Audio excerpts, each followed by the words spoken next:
Você sabia que a cultura de uma empresa inicia pela mentalidade da liderança? Se a cultura muda, teus resultados mudam, tua equipe melhora, o teu ambiente de trabalho se torna outro. O programa Cultura Começa pelo Líder é uma imersão de 16 horas, dias 28 de fevereiro e 1º de março aqui em São Luís do Maranhão. Eu vou te ajudar a fazer a transformação cultural da tua empresa. Todos os passos para você resolver os problemas que existem relacionados à tua cultura.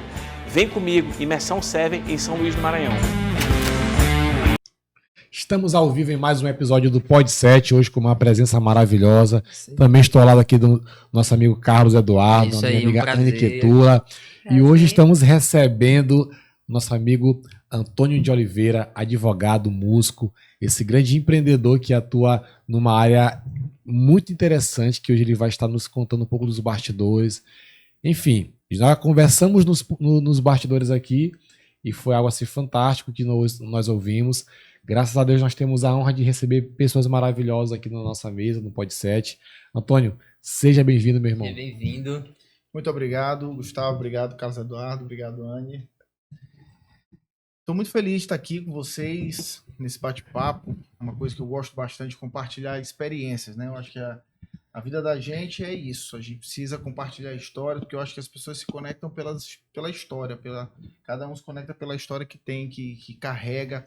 E compartilha, e a partir desse compartilhamento, a gente aprende bastante. Aprende o que fazer, o que não fazer, por onde seguir, quais os caminhos que levam ao sucesso ou aqueles caminhos que são mais tortuosos. Então, a gente está aqui para compartilhar essas histórias. Show de bola. Show de bola. Antônio, eu queria te fazer a primeira pergunta, porque assim, eu me interessei muito pela área, como a gente já enveredou por essa seara, né? A gente fica muito interessado nesse tema. Mas antes de tudo, antes de a gente começar as nossas perguntas, eu gostaria de te perguntar algo específico. Quem é o Antônio antes de ser o advogado, antes de ser o músico? Eu quero que tu possa falar um pouquinho para nós aí da tua trajetória de vida. Beleza, maravilha. Cara, eu sou filho de um músico, Camilo Mariano. Meu pai viajou o mundo inteiro tocando bateria também, super conhecido. Massa. Filho de uma professora que nos deixou recentemente, mas eu tenho muito orgulho de ter sido filho dela. Me deixou muitos ensinamentos, a professora Sandra Barcelos. E sou pai do Enzo e da Maria Cecília, marido da Clis. Sou uma pessoa extremamente tranquila, porém direta, muito intensa, mas que eu busquei ao longo da vida ser mais leve e tentar entender o momento das coisas, né? E essa mudança no estilo de vida, essa mudança da forma de enxergar as coisas, me trouxe muitos benefícios, dos quais eu estou colhendo agora, já aí quase perto do meio século, mas vale a pena a gente iniciar, não importa quando você vai iniciar, você precisa iniciar. Então você precisa tomar uma decisão na vida, e eu tomei essa decisão já um pouquinho depois do tempo, mas está dando super certo. Que bênção. Isso é interessante porque isso mostra que a gente não pode desistir dos nossos sonhos, né? Isso mostra que a gente não pode desistir dos nossos sonhos, que a gente tem que persistir. E uma coisa interessante é que, eu não sei, tu poderia falar para nós com quanto tempo assim tu começou a carreira, né, os estudos, porque tu falou que já quase ali perto do século, mas tu poderia falar para nós? Tá, vamos lá. Eu sou baterista também, tá? Toquei bateria como profissão. Meu sonho era ser músico profissional, meu sonho era viajar o mundo inteiro, tocando, participando de show, essa coisa toda. Então, eu comecei a minha carreira musical aos 14 anos de idade. Então, eu dividia a música com a escola, né? E lembro muito bem, quando eu finalizei o ensino médio, a minha mãe falou assim: agora, o que você vai fazer? Eu disse para ela: mãe, até aqui foi a sua missão comigo. A senhora me deu o que a senhora pôde, e daqui para frente deixa eu correr atrás do meu sonho. Eu quero ser músico. De toda forma, o meu pai já morava no Rio de Janeiro, e foi bem aí eu tive todos os motivos do mundo para não querer ser músico, mas assim, não tem aquela frase: batida de todo mundo. Sou brasileiro, não desisto nunca. Pois bem. Eu liguei pro meu pai, tinha mais ou menos uns 19 anos, liguei para ele, pai, queria passar um tempo aí com o senhor aí no Rio, aprender, melhorar na técnica da bateria, eu vou trabalhar com o senhor aí, montando seu instrumento e tal, essa coisa toda. Ele chegou e disse assim, meu filho, o que você vem fazer aqui? Aqui tem, em qualquer esquina tem um baterista melhor do que você. E aí eu fiquei, né? Fiquei em São Luís, já tocava em bastante banda aqui, e teve uma situação que eu tocava numa banda e todo mundo foi demitido dessa banda. Foi o que eu fiz. Eu poderia também ter desistido, né? Mas falei, não, vou buscar mais conhecimento. Comecei a frequentar a escola de música. E eu ia para lá e passava a tarde inteira na sala de bateria olhando o professor Rogério, que hoje é meu colega de trabalho, dando aula. E eu passava a tarde inteira sentado só olhando. Eu não era professor, não era nada. E à noite, dia de terça e quinta, tinha o ensaio da banda, que era a Big Band, que era uma orquestra da escola de música que eu tinha maior vontade de entrar. Então, eu passei acho que uns 3 meses indo para a escola de música, só gastando passe, na época, passe e para tentar me fazer ser visto naquele ambiente, né, ser conhecido naquele ambiente e galgar uma vaga na orquestra. E eu já conheci alguns colegas da orquestra, só que nenhum deles falavam com o maestro para poder ingressar, né? Foi quando eu chegou um tempo, uns 3 meses depois indo, e eu cheguei e pedi para entrar na banda e ele me aceitou. Me aceitou e eu fiquei na banda, acho que uns 15 anos, tocando na banda. Viajamos para a Europa, viajamos vários lugares do Maranhão, Brasil, com essa orquestra. E a partir do meu ingresso nessa orquestra, eu comecei a estudar música com maior profundidade, a teoria musical. Foi quando surgiu o concurso para a escola de música. Isso em 2001, final de 2001, surgiu o concurso. Eu me inscrevi, passei assim, acho que uns 5 meses intensamente estudando muito parte teoria, porque eu sou baterista e eu tinha que saber a parte teoria, tive que aperfeiçoar a teoria da harmonia, das melodias, das escalas, essa coisa toda, para poder fazer a prova. Fiz, passei. Passei, sou servidor público. E hoje estou como chefe do estúdio da escola de música, onde a gente é responsável pelas gravações dos alunos, dos grupos da escola, de recitais. A gente também faz algumas colaborações com outros órgãos do Estado. Então nós estamos nessa luta aí há bastante tempo. Esse ano faz 30 anos nessa minha vida musical. Né? Esse ano de 2026.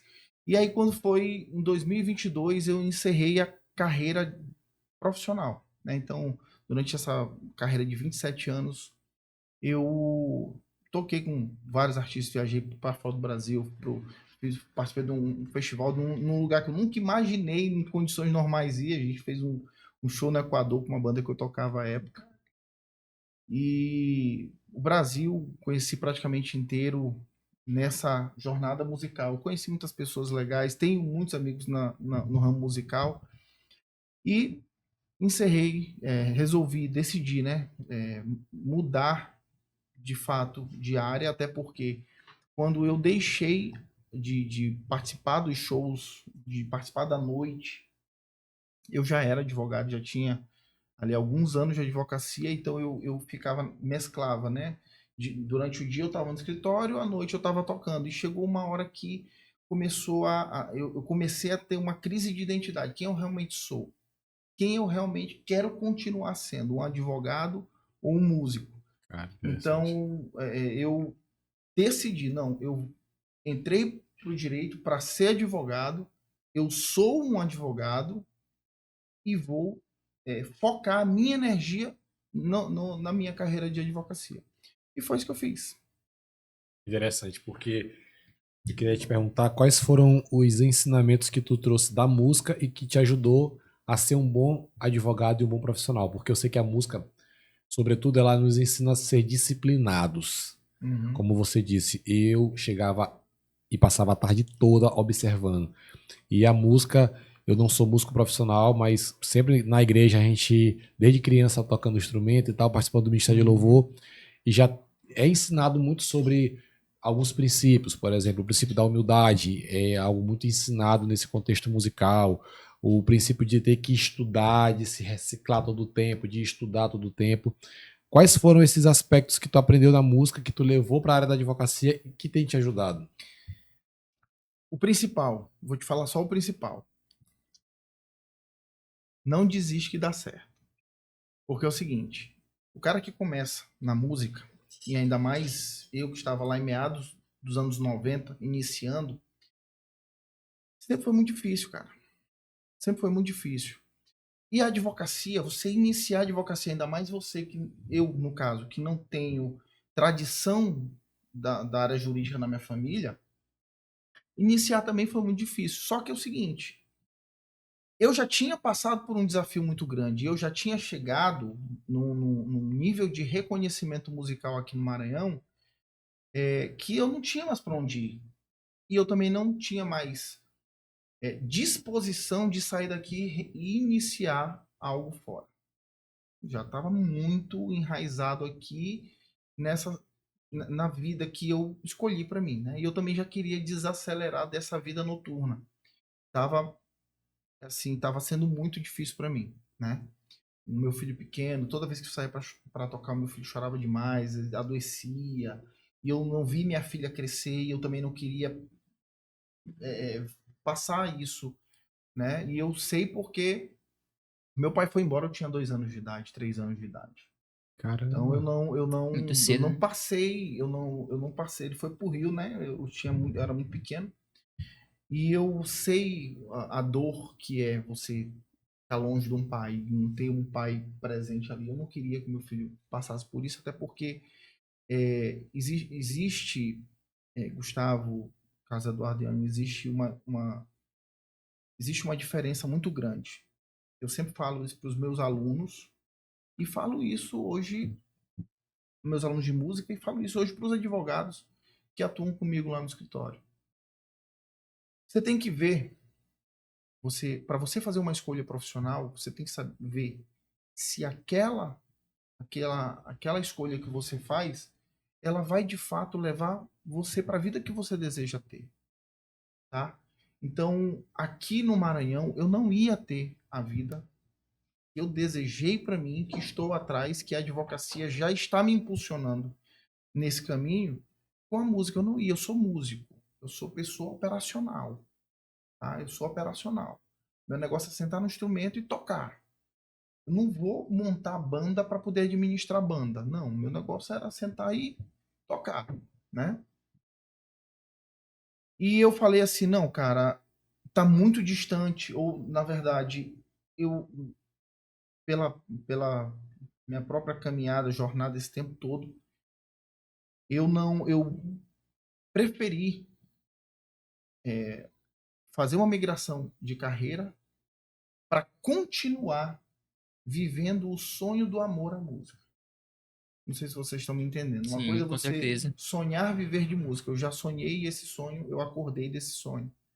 Hoje, a minha busca com a música é continuar amando quando eu tinha o sonho de adolescente.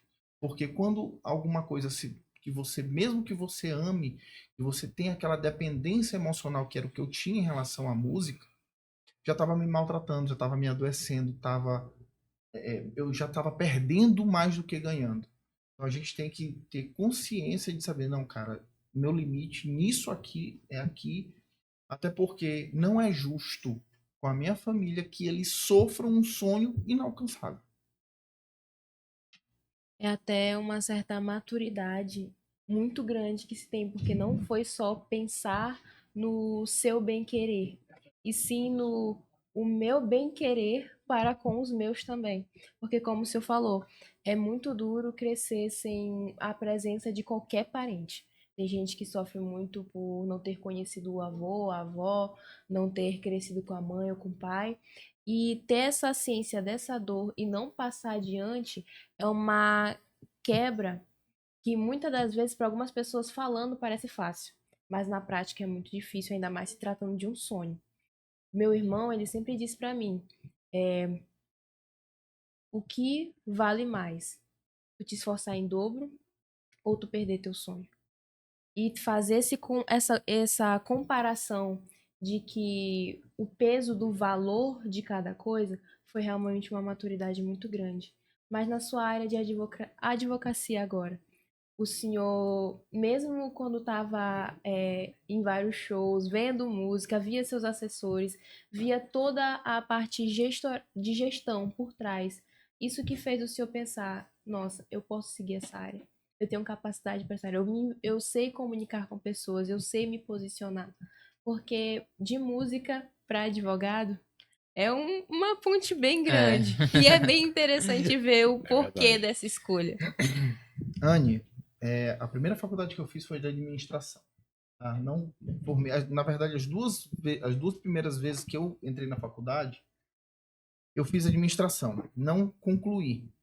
Mas eu entendi nesse pouco tempo que eu cursei que se você não souber administrar a sua vida, esquece. Se você não souber dosar o seu tempo, se você não souber elencar suas prioridades, se você não souber elencar as prioridades das prioridades, o que você precisa fazer primeiro com as prioridades que você tem. Se você não souber elencar, a chance de dar errado é muito grande. Tá?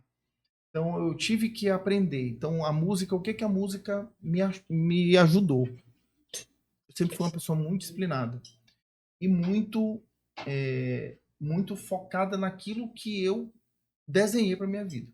Então o meu objetivo não era viver da música. O meu objetivo era viver bem da música. Uma diferença muito grande, tá? Porque quando você vive da música, somente eu vou viver da música. Então você vai ter que estar contente com o que o mercado musical local vai te oferecer. Porque existe um mercado que te impõe uma coisa. Eu digo para vocês com toda sinceridade. Hoje em dia, e eu estou dizendo porque eu converso com amigos, né? Hoje, o cachê que eles recebem em barzinho é 2 vezes menor do que eu recebia há 15 anos atrás. Meu Deus, cara. 2 vezes menor. Uma desvalorização muito Você está entendendo o que eu estou falando para você? Então, acontece que tem muito músico e aí entra o branding. Porque o músico, ele vive por amor à música. Ele não se enxerga como empresa, que era uma coisa que eu me enxergava. Entendi, perfeitamente. Entendeu? Então, eu sempre tive um instrumento bom. A gente precisa de fone. Eu sempre andei com 2, 3 fones. Eu sempre andei num carro legal. Tudo meu funcionava. Isso gerava valor e eu podia cobrar mais caro. Eu sempre cheguei no horário. Eu sempre peguei as músicas. Eu leio partitura. Eu escrevo partitura. Eu leio cifra. Então, assim, isso agrega valor e te torna alguém. Eu cansei de ser convidado para trabalho e o maestro ligava: cara, a gente tem um show semana que vem. Nós temos 3 ensaios. E aqui no Maranhão, só você vai conseguir fazer esse show. Por causa da partitura. Por causa da questão de ensaiar e fazer o negócio. Entendeu? Então, eu sempre busquei isso. E eu nunca me contentei em fazer nada pela metade. Não. A última gravação que eu fiz com o Argumento de um dos CDs que eles gravaram no Rio de Janeiro foi em 2022. 2022. Foi o ano que tu entrou pra Não, eu entrei em 2016 na banda. Tu ainda está ou tu saiu pra... Não, saí em 2022, mas... Pra focar na... Eu entrei na banda em 2016, tá? Eu ainda estava na faculdade. 10 anos atrás. Quando eu entrei na banda, eu ainda estava na faculdade. Aí, em 2017, eu me formei, comecei a advogar e, ao mesmo tempo, tocava na banda, né? Só que, naquela época, o dinheiro que eu ganhava com as minhas atividades musicais, 10 vezes mais do que eu ganhava com a advocacia. A época. E uma das coisas, Gustavo, que, só voltando um pouquinho à tua Sim. pergunta que eu trouxe da música, é que eu aprendi a tentar construir uma vida pelo menos diferenciada da galera com poucos recursos. Então, eu sempre fui um cara extremamente organizado. Então, eu tinha lá, eu fazia tantos shows por mês.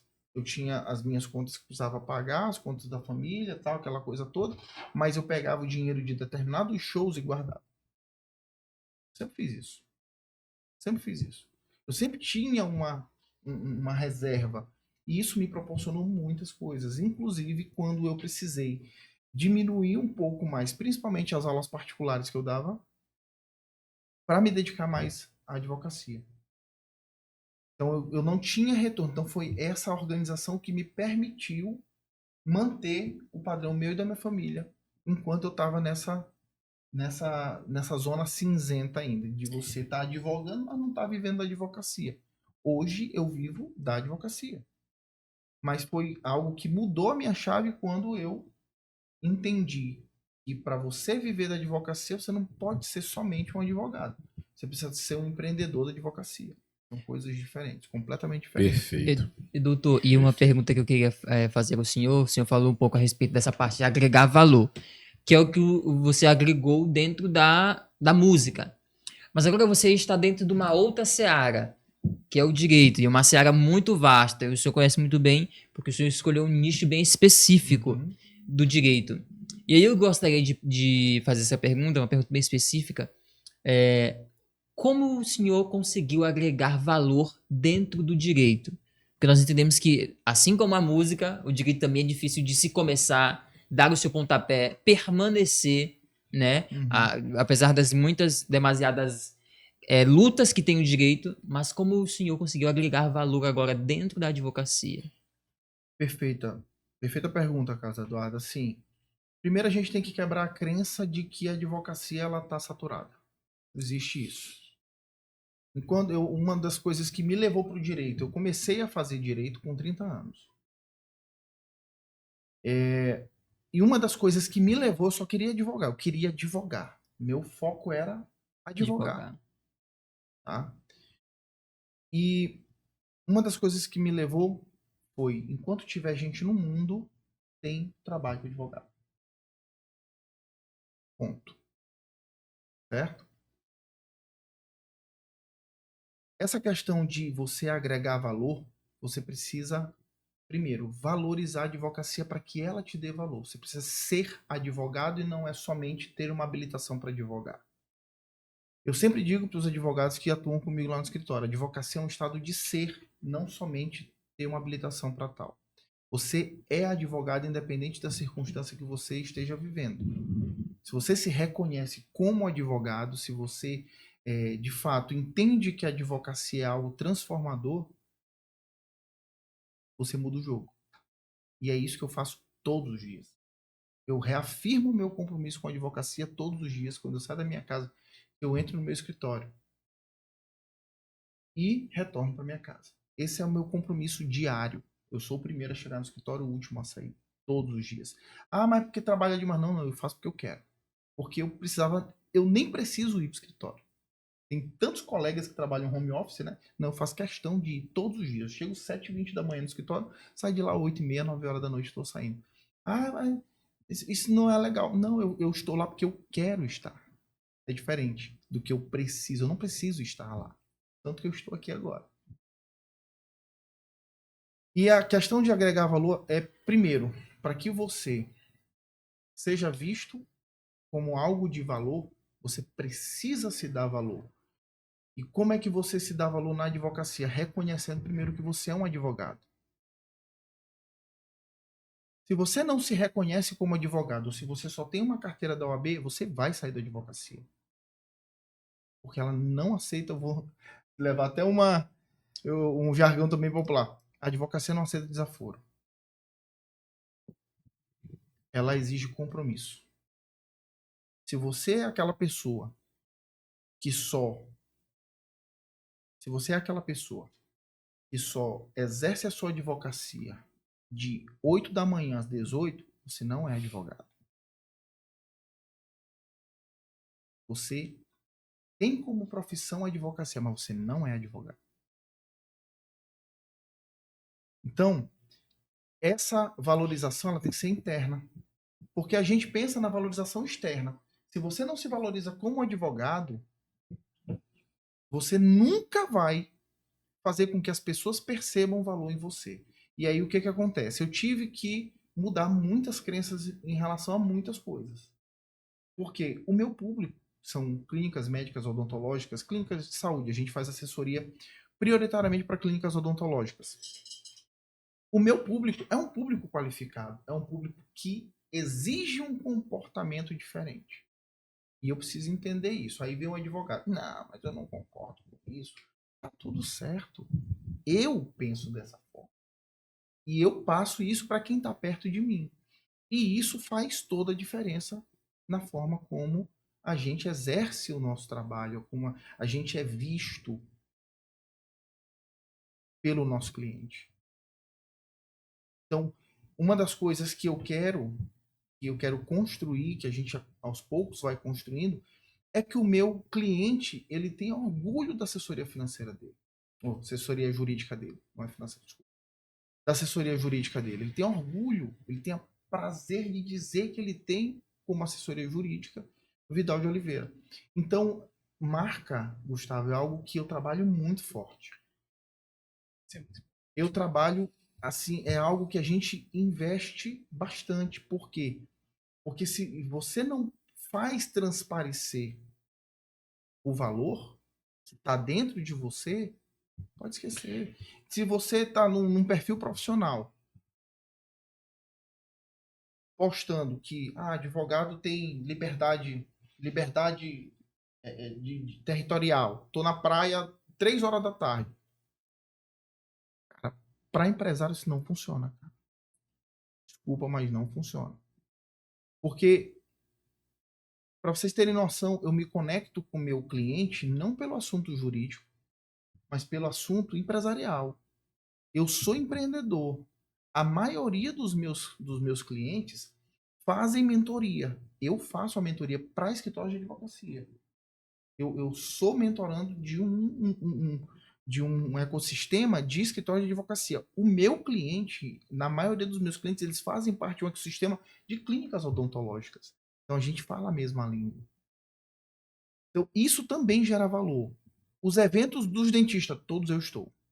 Teve agora recentemente o CIOSP, eu estava lá. Tem um encontro de não sei o que, eu vou. Tem Cara, não sei o que, eu tô lá. Tem que se fazer visto, cara. Antônio, isso é fantástico porque já entra numa seara que a gente particularmente gosta muito, que é o network. O network, ele é responsável por 85% do nosso sucesso profissional. Meu advogado conhece muito de lei. Mas meu advogado conhece muito de pessoas. Conhece muito de juiz, conhece muito de desembargador, tem entrada, tem saída. O network, de fato, faz total diferença na advocacia e nas outras profissões? Eu vou te contar uma história que aconteceu num desses eventos, né? Tem um grande evento, todo final do ano, lá em Campinas, chamado Sucesso Odonto. Aqueles eventos de 3 dias, e no final se vende a mentoria e tá tudo certo. Mas é um evento que entrega muito. E o ano 2025 foi o 3º ano que eu fui, tá? A minha esposa faz parte dessa mentoria, meu cunhado também faz parte dessa mentoria. E a gente sempre vai, eu sempre vou, porque é muito legal. Eu olho muitos clientes lá, em ponto. Eu conheço pessoalmente muitos clientes, porque tem clientes que eu só conheço de vídeo. Ele mora em outro estado e a gente se encontra lá. E teve um cliente nosso de Minas, do interior de Minas. Ele tem 3 clínicas, uma em cada cidade. As 3 clínicas a gente faz assessoria dele. E nós estávamos no Sucesso Odonto de 2024. O show era o show do Tiaguinho. Né? Estávamos lá num espaço reservado e eu o conheci, ele e a esposa dele, E a gente começou a conversar, a gente se conheceu lá no evento, no show, a gente se conheceu. E ele disse assim, Antônio, você sabe por que eu contratei você? Falei, não. Olha, naquele dia que eu conversei com você, no outro dia eu conversei com outra advogada. Mas eu falei para minha esposa, cara, em todo evento que a gente tá, o Antônio tá. Então ele sabe o que a gente está estudando, ele sabe o que a gente está se especializando. Por isso que eu contratei você. Você tá entendendo? Show. Então não adianta eu dizer que eu faço uma coisa se eu faço uma coisa que eu não faço parte. O famoso quem é visto é lembrado. Exatamente. Então, eu de fato vivo a odontologia dentro da minha casa.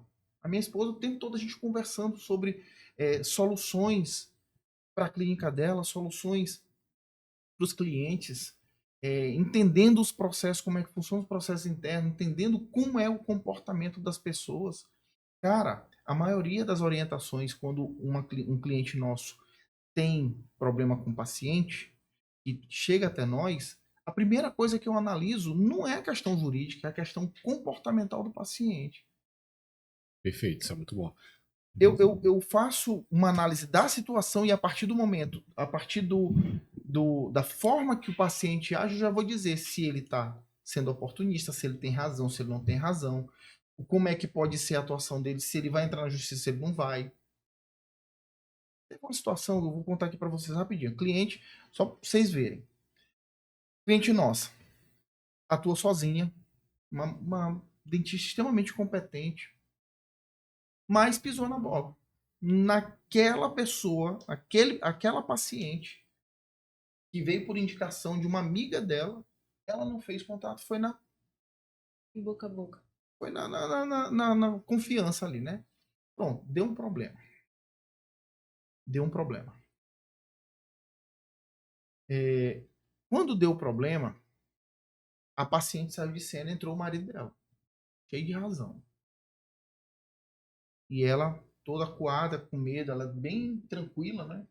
E aí ela entrou em contato comigo. E eu comecei a orientá-la. Eu não falei diretamente com o paciente, porque ela ainda tinha abertura para falar com ele.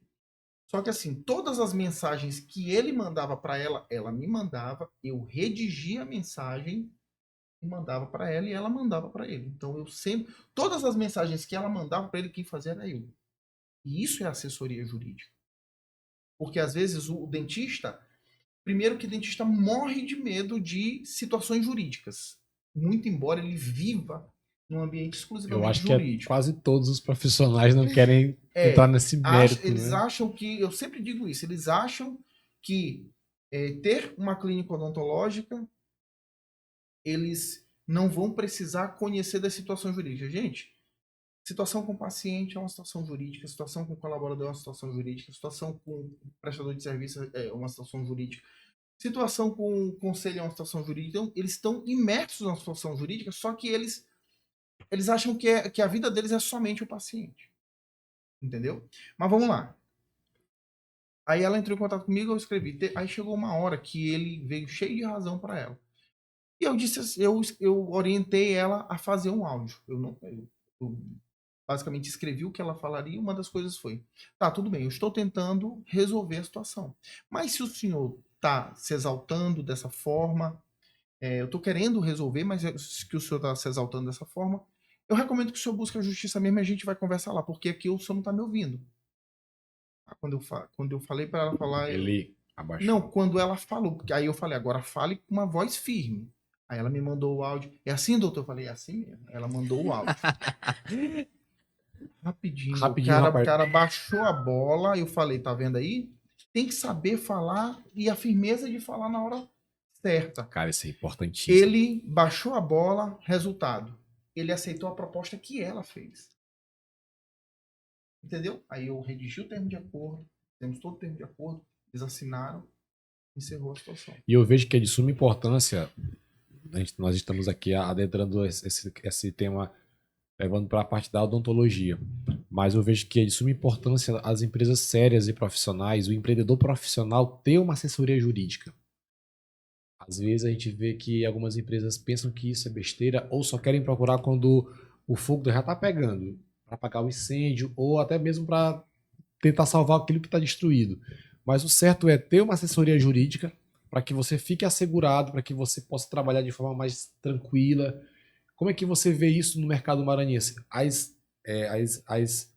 clínicas odontológicas, elas já estão, digamos que em visão macro, já estão buscando mais esse serviço ou ainda tem alguma resistência?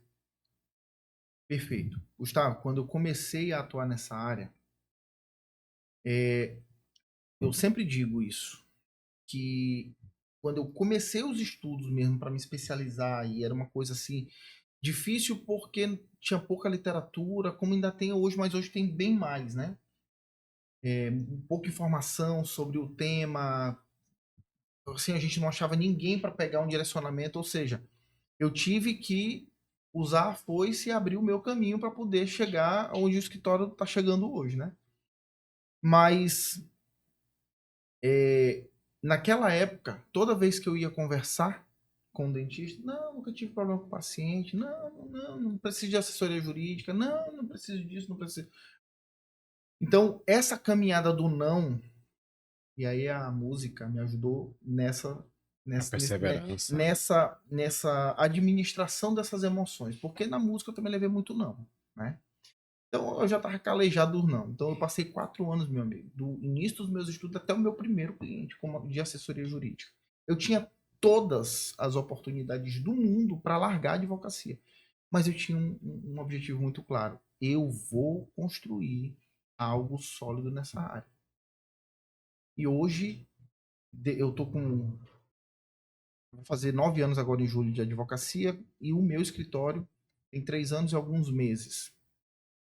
Em 3 anos eu saí de 3 clínicas que a gente tinha de assessoria para 74 que nós temos hoje. Caramba, glória a Deus. Então hoje, atualmente, no dia desse podcast, nós temos 74 assessorados no Brasil inteiro, em quase 20 estados do Brasil. E só que isso daí não é do nada. É muito estudo, muita dedicação, muita estratégia. Hoje pela manhã no escritório mesmo eu estava conversando com a advogada lá, e nós estávamos mudando um processo interno que já estava constituído há algum tempo, e pelo fato de estarmos crescendo, ele já estava um pouco obsoleto. Então a gente foi ajustar esse processo para dar mais agilidade e eficiência para a gente e para os nossos clientes. Então a minha cabeça não para. E hoje, como você falou, para mim, e como empreendedor, a parte principal do meu escritório hoje são as pessoas, meu amigo. São as pessoas. Nós temos, só para você ter uma noção, a gente tem toda última sexta-feira do mês, ou a gente sai para almoçar, ou a gente sai para um happy hour. Então eu deixo na mão, galera, escolham aí para onde a gente vai confraternizar, independente de meta. Cara. Endomarketing puro, isso anima a Entendeu? equipe, engaja o clima, muda. A galera fica até interessante falar esse ponto, se eu vou te cortar. As empresas que aderem a isso e levam isso para a cultura, que seja um comportamento repetido, a gente percebe que a equipe se engaja. Às vezes o colaborador consegue performar muito se ele estiver em um clima propício para isso, mas quando ele está num clima hostil, tóxico, a performance dele desce. Tu fazendo isso, tu vai trazer um benefício muito maior para os teus colaboradores. Com certeza. Eu vou concluir essa parte, mas eu vou voltar um pouco para falar também das pessoas, né? Então a gente, independente de bater meta ou não, a meta não vai definir a minha prestação de serviço. Quem vai definir a minha prestação de serviço são as pessoas. E a gente tem um crescimento, hoje constante e saudável. Não adianta, meu amigo. Eu digo sempre, a gente trabalha com assessoria. A assessoria está do lado. Então não adianta hoje entrar 20 clínicas no mês para eu assessorar. Vai cair a qualidade. Então eu também fico dosando a quantidade de clínicas que entram. A gente tem... Daqui a pouquinho eu tenho uma apresentação para uma clínica aqui de São Luís. Ontem eu estava fazendo uma apresentação para uma clínica do Tocantins.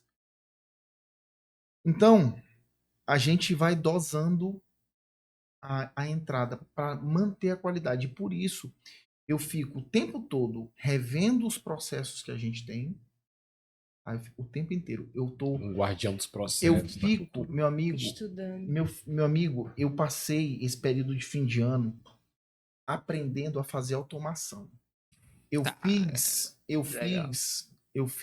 eu acho que umas 8 automações de processos. Ou seja, a gente só precisa de um gatilho. Qual é o gatilho? O gatilho é: o cliente fechou, acabou. Antes, o que era tudo manual no processo, as pessoas fazendo, hoje, grande parte desse processo é automatizado. Então, vamos lá. Antes, quando o cliente chegava para mim, dizia: eu quero contratar tal plano. Aí eu mandava mensagem no grupo, a nossa controller mandava uma mensagem para ele, um link para ele preencher dados. Esses dados, ela voltava para ela preenchia o contrato, mandava para ele assinava.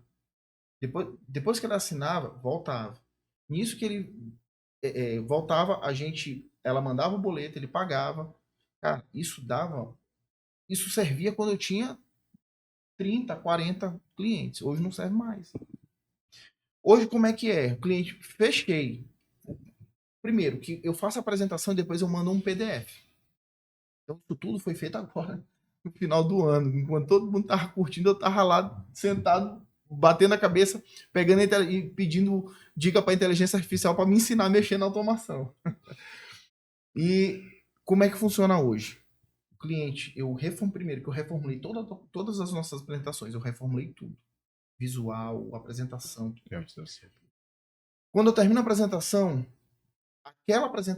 aquele slide eu mando em PDF para o cliente. Então, se ele quer contratar, ele não precisa mais me dizer que ele quer contratar. Lá na última página tem lá, quero contratar. Ele tem todos os nossos planos. Ele clica naquele nome do plano que ele quer, ele vai ser redirecionado para a página do ZapSign, ele vai preencher os dados dele, já gera o contrato, ele já assina, porque eu já assinei, ele já assina.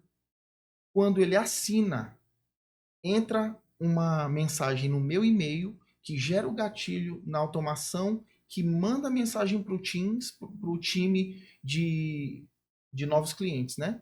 Já iniciarem o protocolo. Aí o que acontece? Ele pega, a mina é notificada que ele assinou o contrato, ela já manda uma mensagem para ele com o boleto, ele já paga, o estagiário já encaminha a documentação e a gente já manda a mensagem do onboard. Acabou. Caramba, que massa. Processo massa. É tipo um loop. Realmente é o processo bem alinhado e a automação ela te ajuda.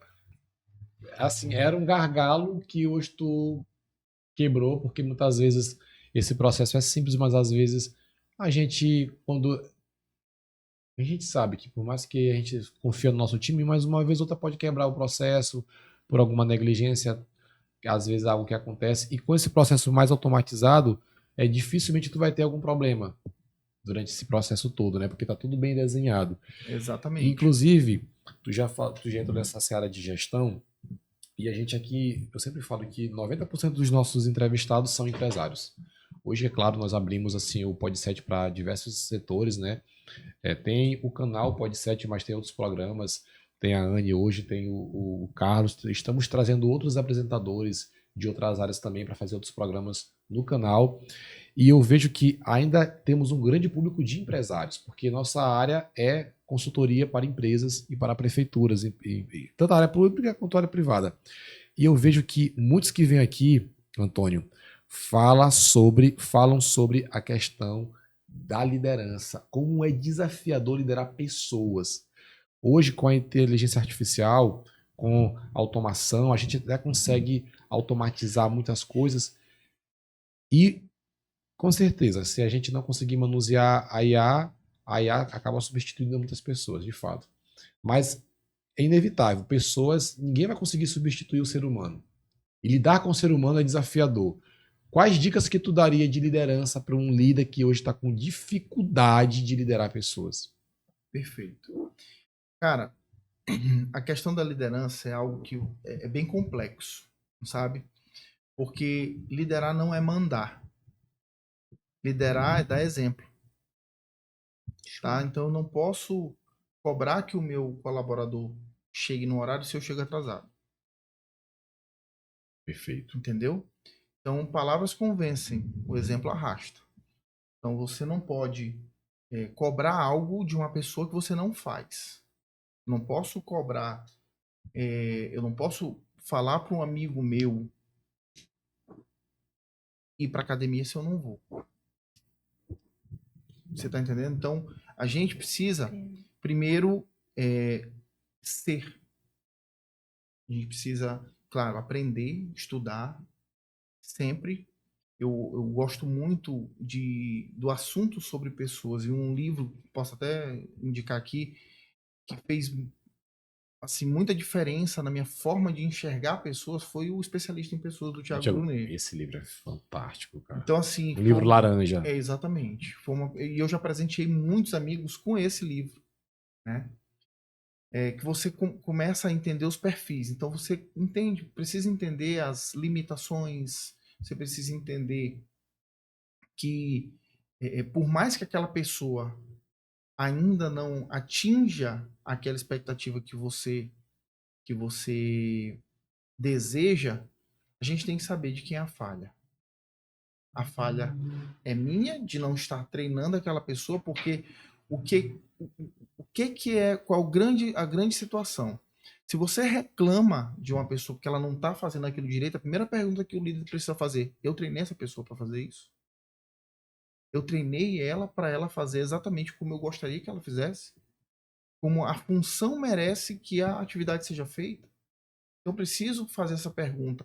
Então o líder, ele sempre pergunta para ele o que ele deveria fazer para que aquelas pessoas o seguissem. Entendeu? Então eu não posso cobrar que os meus advogados vão de terno para o escritório se eu não vou. É como aquela frase, né? O exemplo não é uma maneira de ensinar. É a única maneira de se ensinar. Exatamente. Concordo. Então, é sempre assim. Lá no escritório, a gente deixa as pessoas muito à vontade. O meu combinado com eles cara, você pode fazer tudo, desde que esse tudo não prejudique a sua vida e a sua vida prejudicada prejudique o escritório. Então, em primeiro lugar, eles não trabalham para mim, eles trabalham comigo. Perfeito. Tá? São pontos de vista diferentes. Da mesma forma que eu lutei para ser sócio do escritório que eu fazia parte antigamente, e eu fui reconhecido por essa luta e me tornei sócio do escritório, todos eles que trabalham comigo hoje sabem que podem ser meus sócios, mas não é assim. Eu quero ser teu sócio. Não, tem que ter a vontade legítima de se tornar meu sócio. Show. E doutor, eu gostaria de fazer uma pergunta para o senhor em relação às situações que com certeza o senhor vivencia dentro do direito, né? Assim, hoje o senhor atua em demasiadas regiões do Brasil e com certeza já teve aquela situação assim meio desafiadora, um processo que doeu a cabeça de você trabalhar nele. Eu gostaria que você compartilhasse um pouco desse processo e como isso o que isso trouxe de lição, o que o senhor aprendeu dentro desse processo desafiador que aconteceu na sua carreira? Pronto, Carlos, hoje, prioritariamente, a gente trabalha com o preventivo, tá? O que é o preventivo? São ações para evitar a judicialização. Então, a gente orienta o cliente em determinadas áreas, na verdade, em todas as áreas. Então, eu digo que o nosso cliente, ele não é o dentista, ele é o empresário da odontologia. Então, o nosso cliente ele não tem uma clínica odontológica, ele tem uma empresa prestadora de serviços odontológicos. Então, quando você entende que você tem uma clínica odontológica, o teu foco é o paciente. Quando você entende que você é um dentista, o teu foco é o paciente. Quando você entende que você é um empresário, o teu foco é a empresa. Você delimita setores, você distribui atribuições, você começa a enxergar para o seu negócio não como uma clínica. O serviço odontológico é o serviço que você presta, mas você está de olho nas questões trabalhistas, está de olho nas questões fiscais, nas estratégias tributárias, você se liga em como no relacionamento com o seu paciente. Então, tudo isso muda o foco, né? Quando quando chegam algumas situações que a gente precisa atuar em processo, primeiro, a gente analisa toda a documentação do paciente. Quando o paciente está demandando contra uma clínica, a gente analisa primeiro todo o processo, né? Se a gente percebe uma grande chance daquela clínica perder, o que a gente faz? A gente entra em contato com o advogado da outra parte e propõe um acordo para diminuir o risco. Porque a gente sabe que a clínica vai perder. A gente sabe porque, de fato, houve ali uma negligência, não talvez na conduta técnica, mas no dever de informação. E ele vai, a depender da situação, a gente sabe que vai haver uma condenação. Tá? Então, o dever de informação dentro de um serviço médico odontológico é fundamental. Você pode ser o melhor dentista, mas se você não informar sobre o procedimento, você pode ser condenado na esfera judicial.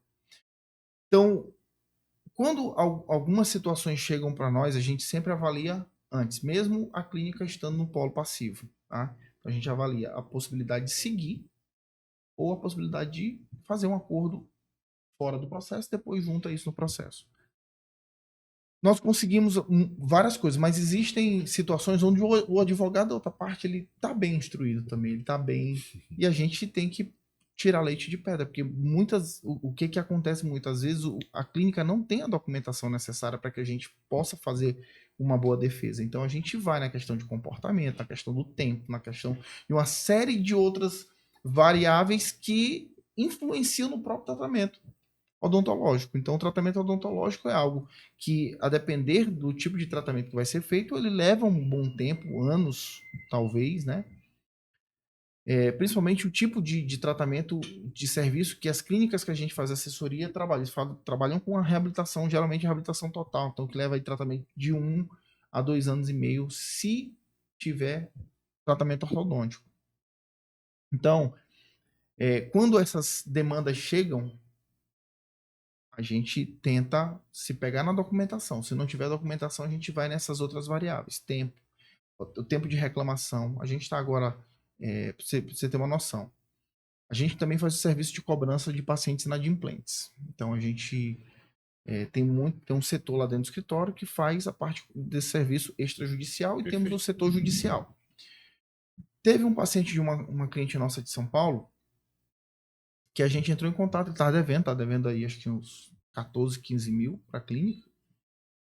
A gente entrou em contato com ele para tentar negociar, né? E ele não gostou. O Brasil é o único lugar do mundo que o devedor tem razão, né? Que o devedor fica com raiva de ser cobrado. O cara tá devendo e quando ele é cobrado, ele fica com raiva. Esse é o nosso Brasil. Isso aí, todo dia a gente olha. Ixi, coitada da nossa diretora lá da parte do setor extrajudicial, ela ouve muita coisa. Ele não gostou. E aí ele ajuizou uma ação. Olha só. O tratamento dele terminou no início de 2024. Nós cobramos ele final de 2025. Já perto do final. Ele entrou, depois que a gente cobrou, logo ele entrou com uma ação. Aí a clínica foi citada. A gente apresentou contestação e apresentamos uma outra peça dentro da contestação chamada reconvenção, que é como se fosse uma ação na nossa oportunidade de defesa. A gente se defendeu da petição inicial dele e entramos com uma ação cobrando o valor que ele estava devendo. E nós falamos que ele está utilizando o Poder Judiciário porque ele não gostou de ser cobrado. E levamos todas as evidências de que ele estava devendo. Então ele veio reclamar que é tipo de paciente que está inadimplente. O cara terminou no início de 2024 e veio ajuizar uma ação já no final de 2025, dizendo que ele não conseguia morder e de 2024 até o final de 2025 ele não mordia. Então a gente levou essas questões e o juiz, na decisão, na decisão sanadora dele, falou justamente isso. Não inverteu o ônus da prova, mandou que o paciente comprovasse porque o tempo não condizia com o estado que ele estava alegando. Então mandou ele comprovar que ele tinha dores, mandou comprovar que a prótese não se encaixava, que ele mandou comprovar uma série de coisas. Ou seja, nós alertamos o juiz pelo fator temporal. E o juiz acatou, porque não tem sentido. Como é que eu entrego um tratamento no início de 2024, no final do outro ano, quase 2 anos depois, o cara vem ajuizar uma ação dizendo que o serviço não prestou? Não tem sentido. Então são essas coisas que a gente precisa estar muito atento. Sim. E Antônio, cara, brilhante. Tanto na questão da empresa, da clínica de odontologia para o cliente, quanto também para os funcionários. Por exemplo, a questão CLT, a questão de contrato. De suma, isso é muito importante mesmo, porque são coisas que ajudam o empresário a focar só no core business dele. Muitas vezes o empresário, cara, eu não entendo nada de parte jurídica, eu estou me estressando muito com isso. Cara, eu não entendo nada de parte de marketing, estou me estressando sobre isso. Eu não entendo nada sobre isso, estou me estressando. Eu digo assim, o empresário ele tem que entender pelo menos o mínimo daquela área, até para que ele possa cobrar a assessoria que ele está pagando. Sim. Mas o foco do conhecimento tem que ser do especialista. E ele, como empresário, ele tem que focar mais no core business do negócio, para que aquele negócio possa ganhar brand, para que aquele negócio possa ganhar LTV, que é um tempo útil de um cliente, recorrência. São áreas que eu acredito que são de suma importância a empresa focar na assessoria jurídica. Quando a gente vê o podcast muito bem feito, o tempo passa muito rápido. Já são quase 1 hora de entrevista e as dúvidas acontecem. Eu até te convido a nós marcarmos outros podcasts. Alguns especialistas que a gente recebe aqui, eles vêm de forma contínua todo mês para trazer alguns esclarecimentos, algumas informações. O Pod7 está com as portas abertas para você, inclusive, para o seu escritório, até porque nós temos poucos especialistas aqui do Maranhão dessa área, e a gente, como eu te falei, a gente recebe pessoas no Maranhão todo. O Maranhão tem 217 cidades. Precisamos levar para o máximo de pessoas esse tipo de informação. É um podcast que não é só sobre falar um pouco sobre a sua história de vida, que é maravilhosa, mas é trazer conhecimento para pessoas que realmente precisam, para pessoas que realmente, às vezes, estão perecendo por falta de conhecimento. Inclusive, Gustavo, se o senhor quisesse direcionar aquela câmera e dizer onde a gente pode encontrar os seus serviços, ou algum contato que possa, para ser solicitado essa assessoria, o senhor pode se direcionar aquela câmera e maravilha. falar sobre. Pronto, nosso escritório fica aqui em São Luís do Maranhão, mas a gente atua no Brasil inteiro de forma remota. Às vezes, quando precisa, a gente viaja, vai até a clínica do cliente, quando é algo muito necessário. E para a gente não tem barreiras, tá? Então, a sede física é aqui em São Luís do Maranhão. E vocês podem encontrar a gente pelo meu celular mesmo, 988718544. E as minhas redes sociais, @direito_odontológico.slz. Tá? Meu amigo, se tu pudesse mandar... Pode. Eu tô até um pouco cheio de perguntas, porque é uma área que eu gosto muito de direito. Mas entrando dentro dessa questão aí que o senhor falou, é sempre importante a gente estar divulgando aqui o nosso trabalho, porque isso incentiva outras pessoas que não conhecem. Por exemplo, a gente talvez não tinha tanto conhecimento do direito odontológico, e agora nós temos este conhecimento, e é importante estar falando para o pessoal, porque de repente alguma clínica está precisando. Com certeza. Alguma pessoa mesmo está precisando. E é super importante isso.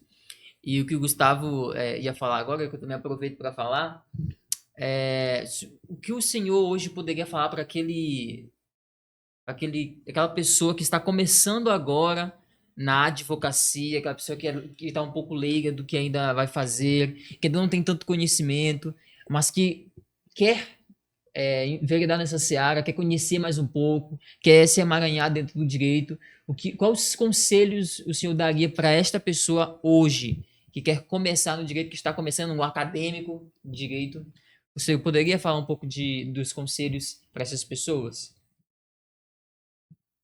Fique perto de pessoas às quais você deseja viver a sua vida. Perfeito. Perfeito. Esse recado já é... Foi bem direto. Ele disse que ele é direto, né? Bem direto e é para fechar com chave de ouro. Antônio, eu espero ter você mais vezes aqui e conte conosco para levar a sua marca, engajar mais esse brand para o máximo de pessoas, porque, como o Carlos falou, quando o convidado traz essa notoriedade no conhecimento, a gente quer expandi-lo, porque nós sabemos que o nosso mercado maranhense precisa muito. Com Meu certeza. amigo, obrigado mais uma vez. Eu que agradeço. Obrigado, Carlos. Obrigado, Gustavo. Obrigado, Anny. Prazer enorme estar aqui nesse bate-papo. Tô muito feliz mesmo de compartilhar um pouquinho da nossa história e espero que possa vir aqui outras vezes. Com certeza. Ótimo, perfeito. Pessoal, até a próxima. Deus abençoe. Valeu. Valeu.